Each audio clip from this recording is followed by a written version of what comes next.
Thank you all for being here today. It's a real honor to be around such an amazing group of women. I'd like to thank Sharon and Kat for inviting me to come talk to you all. It's a real honor. As Jessica said, I'm a co-founder of a company called Ginkgo Bioworks. For those of you who have never heard of us, we're based in Boston. We're about 200 people located in the Seaport district there, and basically we design organisms to spec. And you're probably wondering, what the hell does that mean? Basically, the best way to sort of introduce what we do is if you take a look at this picture, and you can see there's a lot of technology on this desk. And does anybody know what the most advanced piece of technology on this desk is? You're right, it's the plant, right? So this, believe it or not, is the most amazing piece of technology that any engineer can think about, right? This plant can self-replicate, self-repair, it can self-assemble, and it can do all these things at sub-nanometer precision, right? These are all engineering traits that any other engineering discipline can only dream about, but that biology does routinely every day, right? And this is why I fell in love with biological engineering and why I started Ginkgo, is because I wanted to be able to harness this power of biology to do great things. The other fascinating thing about biology is that it is, at its core, digital, right? You can program biology. So every organism, whether it's you or the plant or a bug that lives on the floor, is made up of A's, T's, G's, and C's. And the sequence of those A's, T's, G's, and C's basically dictates the behavior of that organism, right? It dictates what it's capable of. So if we can learn how to program that DNA, if we can learn the right A's, T's, G's, and C's to synthesize, to write, then we can program biology to do what we want. And so that's what we do every day at Ginkgo, is try to figure out how to program biology, how to design biology. So this was an article that came out a couple years ago now in Wired magazine. For all the Apple fanatics at Ginkgo, this was the most exciting thing ever, comparing our organism designers at Ginkgo to Johnny Ive, right? And this is what we think about, is how to design biology, how to make that process better, how to get smarter about it, how to make it more efficient. So you might be asking, well, why am I here today? Am I going to teach you all about biological engineering? Well, when Kat and Sharon asked me to speak, Sharon asked me to specifically talk about a little bit about scaling companies. So I happened to be at the YC, or the FFC conference a couple years ago, and there I talked a lot about how to start companies and sort of my philosophy about what it takes to really start a new company. And so today I'll talk a little bit about scaling companies. So one of the things that I think Jessica already alluded to is that 2 years ago I was at FFC, and she issued a challenge to the group, right? She gave a talk about how to not fail as a startup, and Jessica sort of posed a challenge for all the women in the room. She said, I want to see a female-founded unicorn come out of this room, right? At the time, there's also obviously been a lot of YC unicorns, but they actually all had exclusively male founders. And so as Jessica sort of stole my thunder, I'm really excited that in December we became another YC unicorn, and yeah. So really excited. If you had asked me 10 years ago when we started Ginkgo whether I would get to this spot today, I would have said, hell no. But you know, there you go. Life takes you in unexpected places. And as a biological engineer, I'm just so excited about being able to put these resources towards the engineering of biology. What's even cooler about Ginkgo becoming a unicorn is that we are a unicorn that actually has some shot of making a unicorn someday. So maybe I'll come back in 10 years and talk to you about the unicorn we've made. So how to scale a startup. So this is something that I think about every day at Ginkgo. I'm the COO there, and so I think a lot about how to grow and scale the company effectively, how to execute effectively. And as I thought about what I could talk to you all today, I wanted to really focus on some advice that has been pretty prominent in the news recently for startups, but I think is a little misleading, actually. And that's the advice to not raise too much money, right? So there's been a lot of headlines recently about the dangers of raising too much money as a startup founder. And on one hand, it makes me laugh, right? I think founders should be so lucky to raise too much money for their startup, right? But if you actually dig in and look at what Sam and others are saying, what they're really talking about is being smart about how you spend that money. So I would actually advise raise lots of money. That's good, because as a founder, if you're working on your life's mission, if a little more money can make the difference between success and failure, then you know what? The extra dilution's probably worth it.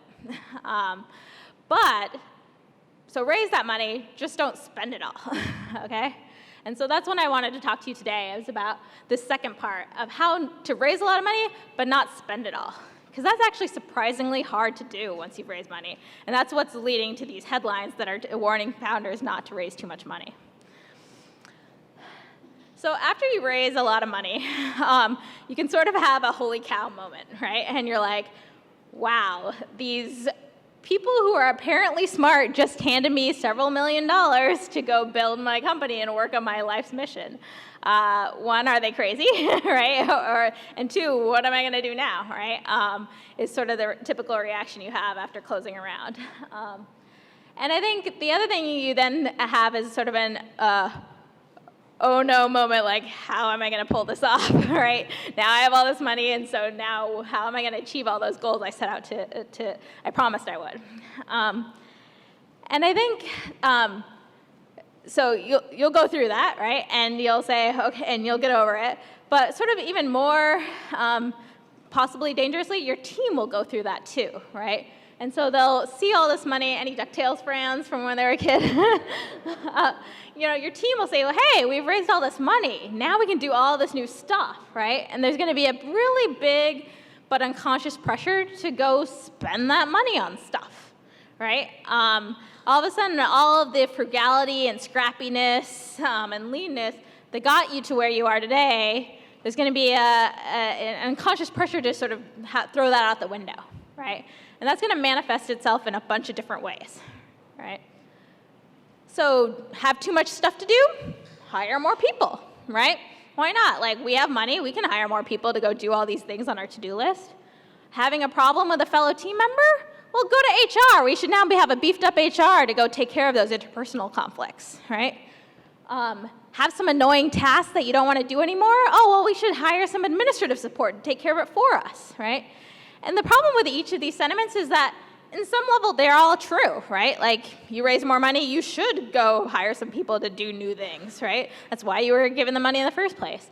And yeah, like, HR is important. You should invest in that, and they should be a resource for helping people solve their problems. And yeah, you should try to operate efficiently by outsourcing tasks that are not important for you to do. But if you take this too far, right, and if your whole team takes this too far, then that's what leads to sort of a bloat in your company, both from your headcount size and in terms of your spend. And that's the kiss of death for a startup, no matter how much money you've raised, right? Because you get too big, you get too bloated, you spend too much, then all of a sudden the bar for how much more you have to raise, how much more revenue you need to bring in to pay for your team gets that much higher, right? So if you can figure out a way to raise money but keep the discipline, keep the scrappiness, keep the frugality, then that's really the winning combination when you're scaling a startup. So what does it take to make that happen? Well, I would argue that you need a Scrooge McDuck in your organization, right? You need someone who keeps everybody focused on what are the key metrics for growing our business, and how do we do that in the most efficient way possible? Efficient in terms of headcount, and efficient in terms of spending, right? And this is not an easy thing to do, particularly right after you've raised a bunch of money, right? Because there's going to be all sorts of pressure to go try to spend your way out of problems, right? But you've got to have the Scrooge in your organization who's pushing back against that and pushing for efficiency, pushing for scrappiness.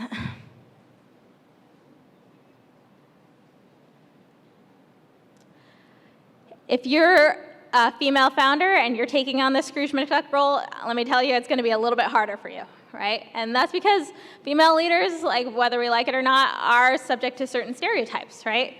Like if you're taking on the Scrooge role, you're definitely at personal risk or be considered the battle axe, right? The tough person who's saying no to everything, right? And who's an unsympathetic, uncaring leader, right? And that's just a certain reality. I wish that stereotype didn't exist, but it does. And so you got to weigh that sort of personal risk to your own reputation and to yourself against the risk to your organization of not having somebody who's putting pressure on the organization to be lean, to be efficient, to retain that scrappiness, right?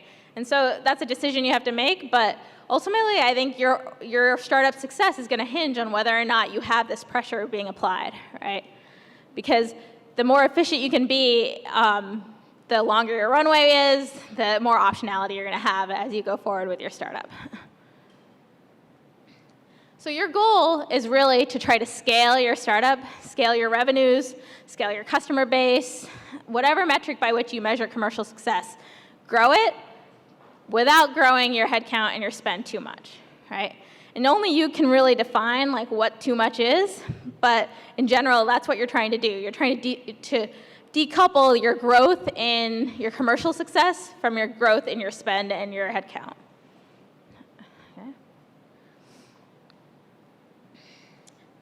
If you can crack this nut, this is a huge competitive advantage. No matter how much you raise, no matter what, this can be huge for your team. And the reason for that is that all sorts of problems scale with the number of people you have in your organization, right? So recruiting becomes harder, right? You have more people, it's harder to recruit top talent people when you have to hire twice as many people as you might otherwise have to. Similarly, interpersonal problems, well, they scale with n squared. So if you have n people in your organization, you have n squared possibilities for conflict, right? And so a million different things get harder and harder as your organization grows. And so if you can, again, grow your business by whatever metrics are important, revenue, customers, eyeballs, whatever, number of GMOs you can produce, then you're just at a huge advantage relative to others. And you're building an inherently stronger, longer-term business. So how do you scale without actually scaling, right? That's a fundamental challenge, and let me tell you, it's not easy. It's one that I've been working on for several years now, and I won't pretend like I've totally cracked this nut. But it's a worthy problem to work on as you're growing your company. The best thing I've figured out so far is based on a conversation I had with Ali Rogani a couple years ago now. Ali is a YC partner, and he's in charge of the YC growth program. And I went and sat down with Ali, and I think this was probably just after we raised our Series C or something. And I was like, hey, what advice do you have for me, as we're trying to grow our company and whatnot? And Ali told me about this concept of mission to metrics. And he actually later wrote up a blog post on this. So I'd encourage you to go read this if you haven't already. But Ali basically said that as a leader of a company, your job is to map out the mission to metrics for your organization, right? So what's your mission? What is your organization all about, right? This is your purpose for your organization. You probably should already have this on the day you start, right? So at Ginkgo, our mission is to make biology easier to engineer. That was the first thing we figured out. Before we even had a name for the company, we figured out our mission statement, right? Your strategy, that's really your commercial strategy, right? How are you going to make money? How are you going to get people to pay you for what you want to do? How are you going to be a sustainable company in order to deliver on your mission, right? And so that obviously takes a ton of thought, right? And only you can figure it out. And honestly, your commercial strategy might change several times over the course of growing your company, even as you're in growth stage. And that's okay. That's totally fine. But you still need to have a hypothesis about what your commercial strategy is. And then finally, based on what that strategy is, you need to define your metrics. How are you going to quantitatively measure whether you're succeeding or failing at your strategy, right? This is hard, right? This is not a trivial thing. This is something that, even at Ginkgo, we continuously work on and refine over time. Right? But if you can define that mission to strategy to metrics, and even more importantly, if you can explain it to the entire team, right? Make sure that everybody at your company understands this, then they can connect what they do every day to the metrics of the organization, to the commercial strategy, to the mission of the organization. It's a hugely powerful aligning force for any startup. And so I would argue, I would add one thing to what Ali said, right? So yes, how do you scale without scaling? Define your mission to metrics, that's huge. It's gonna take a lot of work. It might take months or years for you to figure out, but try to figure it out. And then I would say that also make sure that your metrics include one other thing, which is that at least one of your metrics should be focused on efficiency, right? So instead of a total output, is it output per person? Is it, dollars of revenue per salesperson? Whatever your efficiency metric is, make sure that's included as one of your metrics. Because if you force your team to optimize on efficiency, then you're forcing them to think about what goes in that denominator, right? How many people does it take? How many dollars does it take to achieve your goals? And so I think this is a nice way to sort of encode a value system around efficiency in your organization, is by defining metrics around efficiency as part of your overall mission to metrics. And then finally, as I said before, you need the Scrooge who's going to be pushing that message across the organization day in and day out. Again, it's not an easy job, I know, because I have it at Ginkgo, but I think it's the one that's hugely important for the long-term health and success of your organization. And so this is what we've been doing at Ginkgo over the past few years. We figured out our mission 10 years ago. It's to make biology easier to engineer. Roughly speaking, our strategy in a nutshell is to try to aggregate genetic engineering R&D at Ginkgo. And our metric is thinking about just how much genetic engineering can we do per person at Ginkgo. So driving that efficiency as much as possible is incredibly important to our strategy every day. So with that, again, I'd like to thank all of you for being here today, and thanks to Sharon and Kat for the invitation.